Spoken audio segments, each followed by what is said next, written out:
Mr. Gill, welcome back to the program. How are you, Greg? Great to see you guys again. Thank you. Thank you. Congratulations on your success this year. I was telling Paul earlier, so impressive to see the buzz, to see the people who are talking about it industry-wise, the promotion you've done. Really impressive. Oh, thank you. Thank you. Thank I you, mean, Greg. we built this platform and that's the industry that's making it work, and the endorsement we have received is absolutely unbelievable. And last year we tried something and we just couldn't believe how well it went.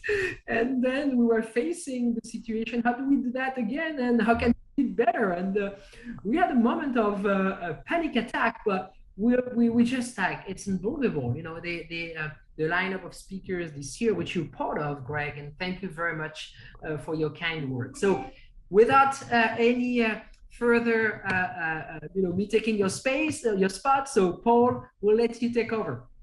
Oh, thank you very much, Francisque. And hello, Greg Gill. Dr. Fanner. Okay, I think we need to let our audience in on the fact that we're friends.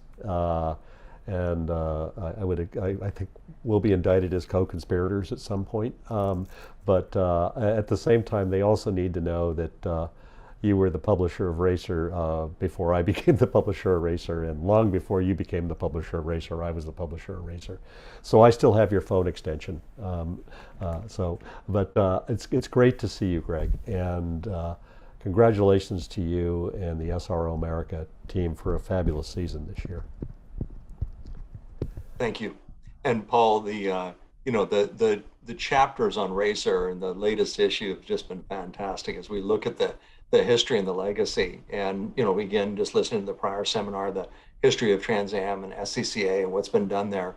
And that constant in that is what you've built at Racer and have served the industry. And so I think just as we talk about with what's been done with EPARTRADE and creating this great platform for everyone, the same thing is true also for Racer Magazine and what it has done in North America and around the world. I was thinking before your phone call of your artful replacement of organizational table placements and helping facilitate getting motorsports groups back together. Yeah. You serve in a lot of ways that don't necessarily show up in the editorial pages of Sports Car or of Racer, but you work behind the scenes to make the sport a better place for everybody and all things motorsport, and we really appreciate that.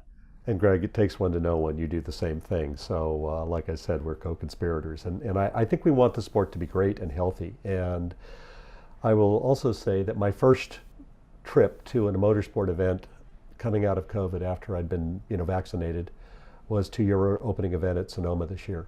And it was so exciting to be there. And thank you for welcoming me. And what I saw there was a vibrant series and a lot of energy, great partnership support from Amazon Web Services and from CrowdStrike, but just a paddock full of beautiful race cars, top teams, professionally run, just stunning. And it's a jewel of a series, and it's going through, kind of evolution before our eyes, as being part of the SRO global group of Motorsport Holdings. You want to talk to us a little bit about this year and then maybe the journey the company is on and where you're going. I think this year was really a great, as you can observe across all of the sports car series in North America, they tend to ebb and flow.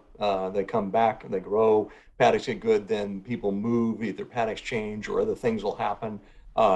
We have been trying to minimize that as an organization and can promote consistency. Hearing the comments made about trying to charge for a live stream. We made that same mistake as well about I think it's closer to 7 years ago.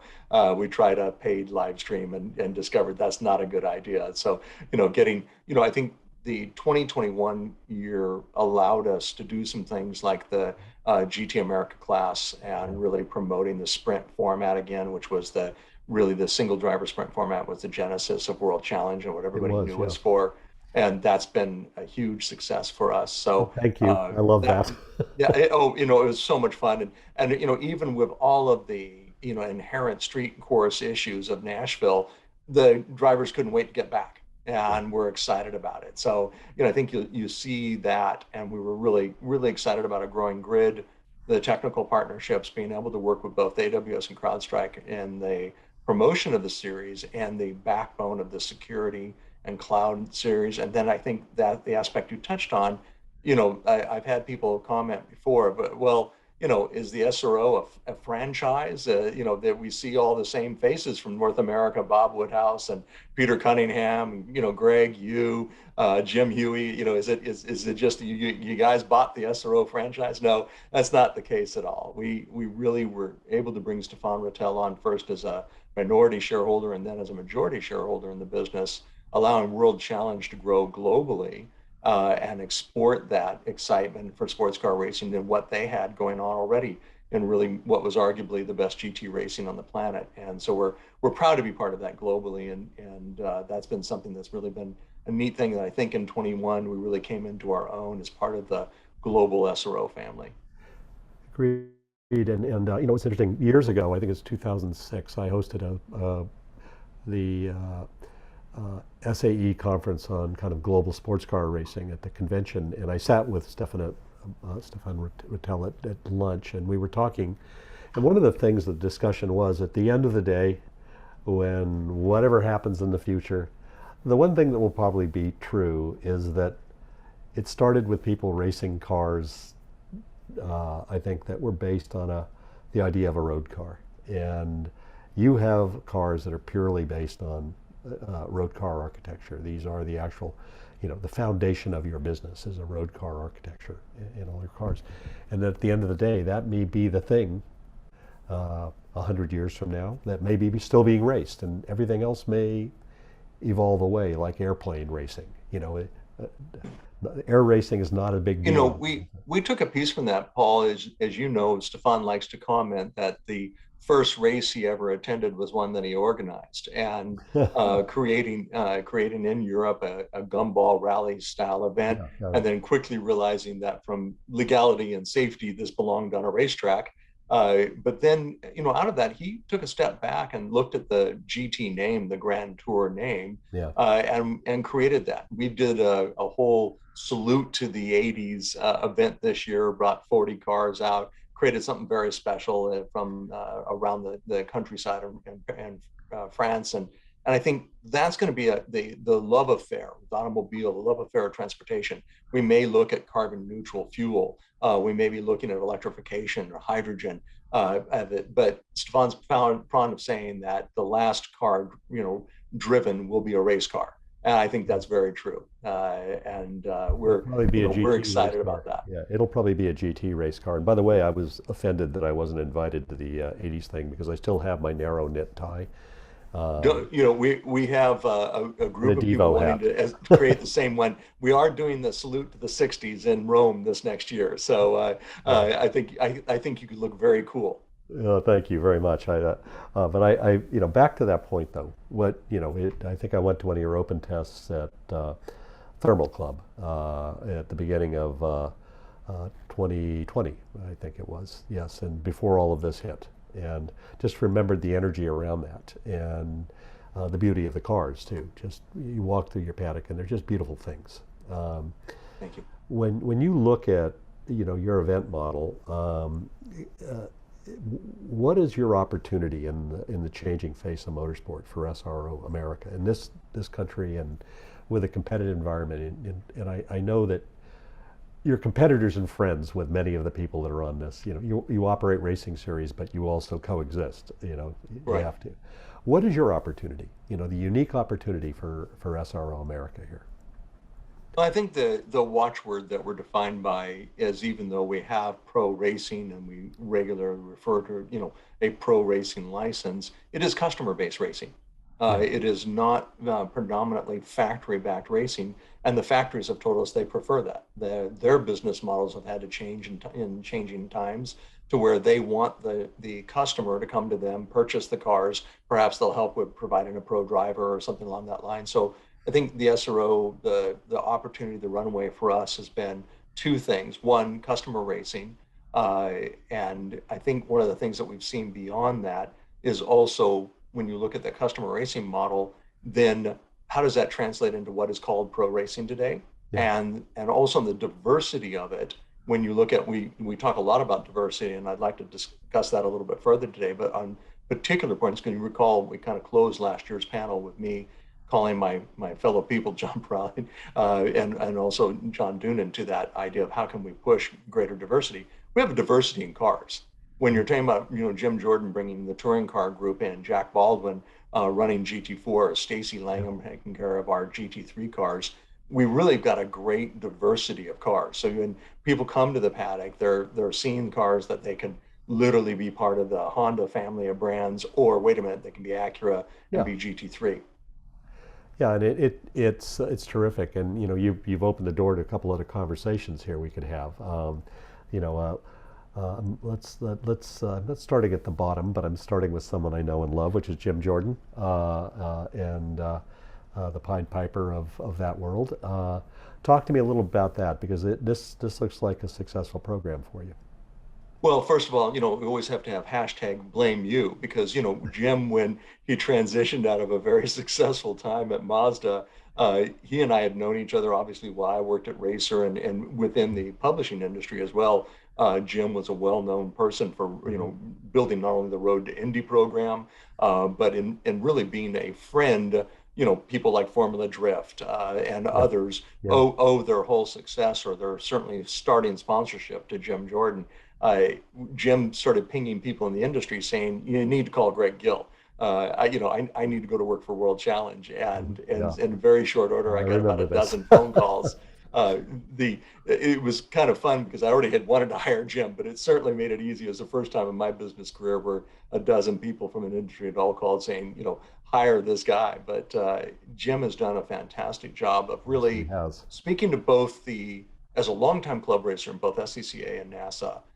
He had also understood what professional racing needed to be there, and what is the OEM's desire in a Yeah, motorsports program. And Jim's done a fantastic job of blending those two things together so that we have something that the OEMs know. And one of the first things of business that he did was, here's a 3 to 5 year plan.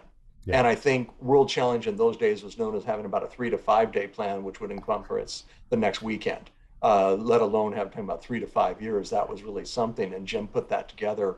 We worked on it, and the industry accepted it, both the racers and the industry people. That helped us grow that and become predictable. And that was something we really needed to do. yes. He is deceptively clever, isn't he? And I think that was a good choice, hiring Jim Jordan, Absolutely. because that is a future audience development and content development opportunity, all the way up from participants to mechanics to teams to fans. That's a door into your world, which I can tell you is intimidating when you walk through and see the level of cars that are at the top end of your field. That's a welcome sign to everybody. We're one culture. We embrace all of this, not just uh, the cars that can be driven by the people with the private jets. Um, and I think that what I uh, like about you mentioned the diversity. I see when I go to one of your race weekends, I see a pretty great span of racing product on the racetrack. I think and we've talked about this before, and this is not a criticism, it's an observation. It's relatively new to this market space. What World Challenge was, the World Challenge I grew up with and loved, doesn't necessarily exist anymore. That was a time and moment, that this has moved on, just in the same way Trans Am isn't what it was. Right. Yep. What is your story now to the world that is North American audience here? What you are doing, what is it that is the unique position for SRO America? Why should you want to be at one of your events? What is the thing that makes you different than the competitive? I'm not going to name any other series. The competitive. What do you get at your Well, event that you and don't and get? I think that's a great question. It's obviously really broad, so I'll try to push it down a little bit. Customer racing is the one aspect of it, so Right. that even though you have to have a level of financial success, as you pointed out, although God bless Sally McNulty, who pointed out that she had a full-time job and wrenched on her car, and her That's a perfect partner in example. life and was not able to help her out there and be with her. So she backed the car off the trailer and got herself onto the track, and then thought as she was making her first laps, did I tighten the wheel lug nuts? And so, there were the entry level people She that is a way racer. in TC, and Sally's Yeah. great, and she's getting further help and growing into another team now for this next year. So we see that evolution in the paddock. So I think it's professional motorsports that has at the top end a very seven-figured barrier to entry, and Yep. at the same time at the entry level, the pretty close to average American can participate in this. And so that, I think that's one of the attractions to it. It is also, I think we see a lot of people that are coming out of the single mark series, whether it be Ferrari Challenge, Lamborghini Super Trofeo, fantastic series in their own right. But what do I do next? I've had great success in one of the Porsche Cup series. Now I want to see how I'm doing compared to others. And I think that's really the attraction for the custom race racing, is that next step. Maybe, we talk about this a lot. Well, I really want to go to Le Mans. Fantastic. There is a road, an informal road to Le Mans. But if you want to learn about that, you want to learn about professional wheel-to-wheel sports car racing, Mhm. man, SRO America, GT World Challenge, running through TC to GT4. These are going to be the wares that'll take you there. And then, yes, you can run your 8 hour with us, but more than likely, you're going to be going through Daytona, or you'll be joining us in Europe running or in our Asian Le Mans series. You're gonna have those opportunities, and that'll take you to Le Mans someday. That's a very small group of people, but it's very clear. Samantha Tam being a good example. She set her sights on that. That's what their racing team's going to do, and that's where they're going. That's a kind of I think we are a journey for people. It is, and it's interesting. It is a common culture ultimately. So global sports car racing is, and people move between series. And there's a different feel in yours paddock than there is in other paddocks. It's just the way it's operating. But I do see it being diverse. When I see a lot of female participants and administrative people running the series and people racing in the series, I certainly see ethnic diversity. There was a Mackay Stevens being a particular Mm-hmm. focus of my. So excited about that. Yeah, so this is of all the drivers we've had come through the Team USA program since 1990. Jeremy Shawn, I sincerely believe he is the singular talent. And this is a person that didn't start racing, I think, until he was 21 years old, and won a driving talent contest with Skip Barber. And to see your platform be someplace where he has been able to finally show the world who he is and what he's got is, I think it underscores the potential of what you have here too, to bring new talent to the forefront in this world. Do you have anybody else you want to talk about in that regard that you're particularly We've got as you touched on it, we started a few years ago, and I went to our board and just noted that, on one hand, I think on a gender basis, we were really pleased with the level globally of female managers that we had. But really, when it came down to it, there were no people of color. And Mhm. that's something that I had it was, basically every year at SEMA or at an F1 event or a press event, Rob Holland and I would sit down and talk, and he would say, well, I was running, in World Challenge in 2008, 2009. I've been overseas. He, ran British touring car, ran in Nordschlager, doing just different runs out there. But we looked at each other, and as we got to know each other, I said, Rob, as an African American driver and one of the few active African American drivers, and particularly in sports cars globally, what's our problems? Where are we at? What can we do about this? Yeah. And we had a dialogue. I think it's probably 3 or 4 years before we came to the point where, by working with AWS and a push that they were doing, we were able to put a scholarship program together and get Rob and his team in, running with us. And I think the thing that they did particularly that was good, that I think all of motorsport needs to look at, I think NHRA has done a fantastic job in this Yeah. regard, was the fact that it's not just about one group of people, but it's literally saying, are you a woman? Do you have a Latino background? Are you Asian background? Where are you coming from? Are you African American?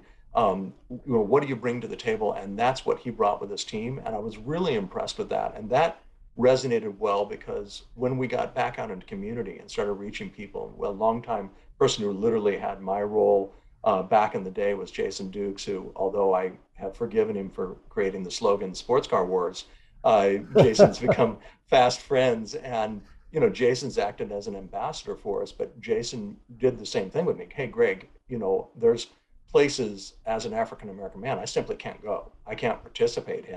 And here's a guy who's been part of the NASCAR organization, part of working with NHRA teams, and yet clearly wasn't welcome.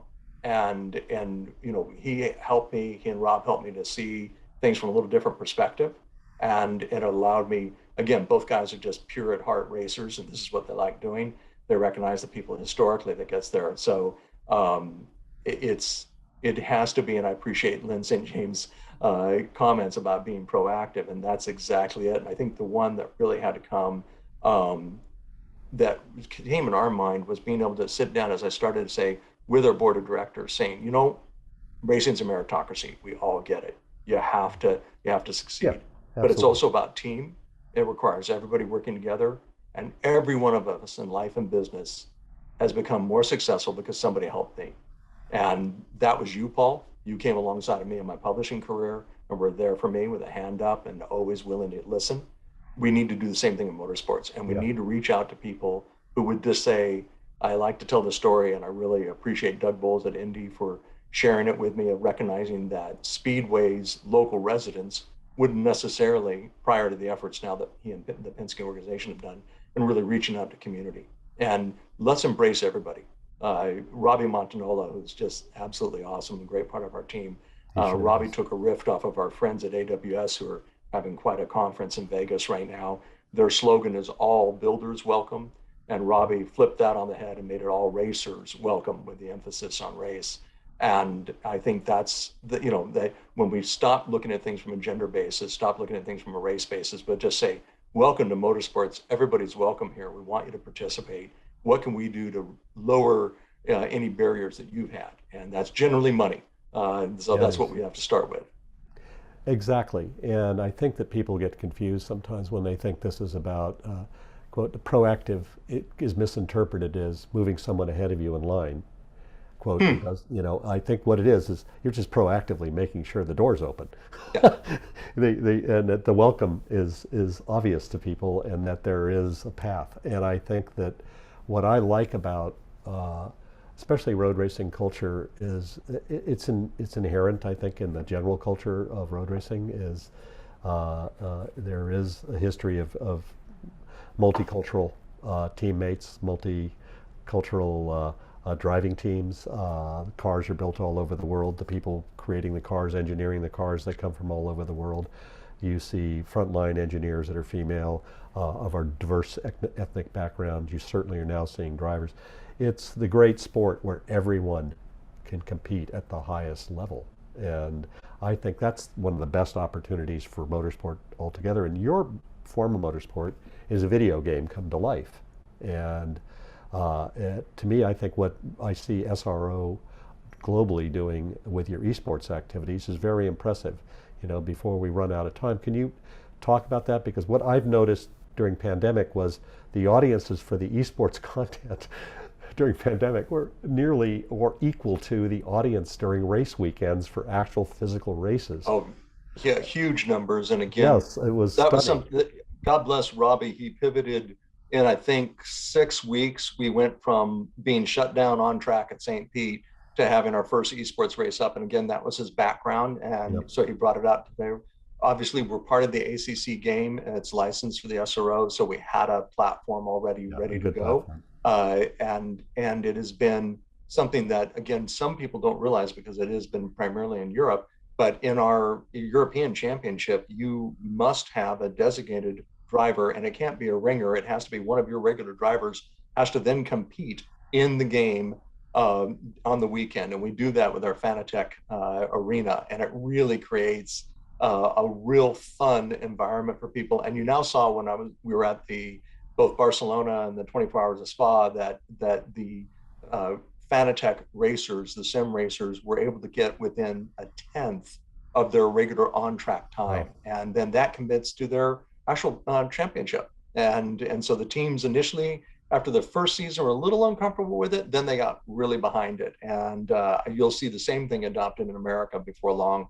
We'll have these independent championships, of which Robbie's been managing, but you'll see more US tracks that'll be part of the game. Good. You'll see GT4 being part of the game, I love and GT4. some really cool things coming. Yeah, yeah. Okay, you're hitting my buttons right now. I love those things, and I also have to say the look and feel and the creative and everything being generated by your team is of a high standard, and really we admire it, and everything that you're doing and just presenting this series is a good example of how to do this. And you know, I was critical when the format changed. I was openly critical to you because I'm your friend. I want to tell you right. that. I'm past that. I think that you have navigated this well, and we have, you know, a few minutes left. I want to talk about the kind of global event that occurs that's tied to the mothership, which is the event that happened in Indianapolis here with some weather challenges, but still an epic event. Can you tell me a little bit about that, and so that our audience, if they may not be familiar with it? You know, we really appreciate that. The Intercontinental Gt Challenge is the highest ranking part of our organization, in addition to the motorsports games and some other things that we do with the FIA. Yeah. The IGTC was created as a kind of a reverse approach. Rather than flying equipment around the world, allow teams and drivers to work with manufacturers in the country. So Yeah. Africa, Europe, Asia, North America all have their own championship. We have an 8-hour event at Indianapolis, and it was a 5-year goal to get to Indy and work with them, and been a real pleasure. We'll be back there again next year, working on some unique angles on that particular race. And as you said, not without its challenges. This last year, we went from a caution-free Laguna setting lap records for 8 hours to 11 cautions in 8 hours this last time, and was very difficult. But it was also part of putting a larger group of cars out, and we'll go just to GT3 this next year on that. But already excited about it. It is part of the championship in North America for our regular GT World Challenge America customers, and then we'll also bring in probably a dozen to 20 teams internationally too. So that brings a really nice flavor. I think you'll see some international type of displays, etc., building on that 8-hour event. Yeah, it's if you haven't experienced one of these events, it's mind-blowing and it's eye-opening. I remember just it was breathtaking, and just the sheer beauty of it was what got me, and you feel like you're touching something greater in the world when you're around it. And overall the organization has done a great job of bringing that here. And I think from one of the things that I admire about you, Greg, you actually care about the sport as a whole. You don't look at this as just the insular world of what you work on. Right. And your legacy in firing up the enthusiasm of a lot of people about all things powered by motors and going fast is long. When you look at your legacy here, what do you want it to be? I think you want to leave everything better than you found it. You and I always joke about how we grew up on the opposite end of political spectrums, and we're still probably there in a lot of ways. Yeah. But we also share some real common things that our parents instilled in us. And that's what, the one that comes to my mind, Paul, is that you always leave a place better than you found it. Yeah. Whether you're staying in someone's home, you're managing their Life's Blood magazine for them, whatever it might do, or you've been blessed with the opportunity to work on something as exciting as World Challenge, you leave it a little better than when you found it, and hopefully a lot better. And that's my goal. And as your friend and having been on this journey with you, I remember the night that you found out that you would be leading this organization, and it was a very emotional night for both of us because I care deeply about the success and survival of the organization. And I want to thank you I had high expectations, but thank you for exceeding them and preserving and developing this business to the point it is now. Thank you so much, Greg, for being with us today.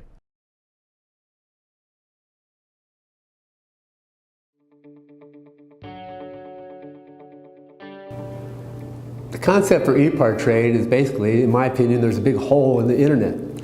So the internet started many years ago, but there's never been an online business community for racers on the World Wide Web. The need for EPARTRADE is actually quite obvious. Basically, people in the business of auto racing need a place online to hang out and get their problems solved. It's extremely simple for a buyer or for a supplier to interact on the platform. The first thing you need to do is sign in, which is free. And the second thing is, when you see a product that you're interested in, all you need to do is click on request more information. If it's a company, you click on request more information, and then from there, it is forwarded directly to the buyer or to the supplier. You can go to EPARTRADE.com, you become part of a community of businesses in racing, and it makes sourcing products much easier than just on the internet or using Google. At EPARTRADE, there is no e-commerce. It's literally a connection just like at a trade show. So now, any time of the year, a buyer could reach out to a supplier through an email. More than that, it's a place to go just to keep current every day. So it's a good place to start your workday in your racing business or in your offices of your professional race team. And you know you're current when it comes to new technology, industry news, technical papers, technical videos, all of that and more. We're not looking for a million hits per day. All we want is people who are really the volume buyers of racing products in the racing industry to be part of the little world of EPARTRADE. We have racing businesses participating from around the world. So you get suppliers from around the world, you get buyers from around the world. EPARTRADE really eliminates having to travel, closing down your shop. Now you have a place to showcase globally your racing product and technology.